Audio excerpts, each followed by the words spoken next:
Narito na ang PTV Balita ngayon. Patuloy na minomonitor ng Philippine Institute of Volcanology and Seismology of PHIVOLCS ang abnormal activity sa 4 na bulkan sa bansa.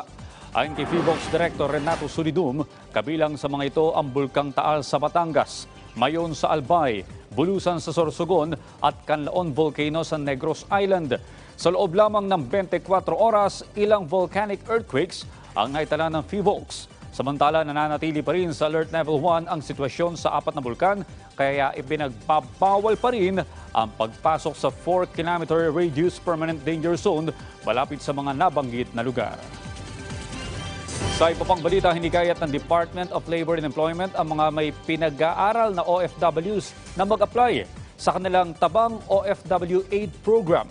Paliwanag ni Labor Secretary Silvestre Bello III, maring i-apply ng OFW ang kanyang pinag-aaral na anak sa programa para mabigyan ng 30,000 pesos na one-time cash assistance.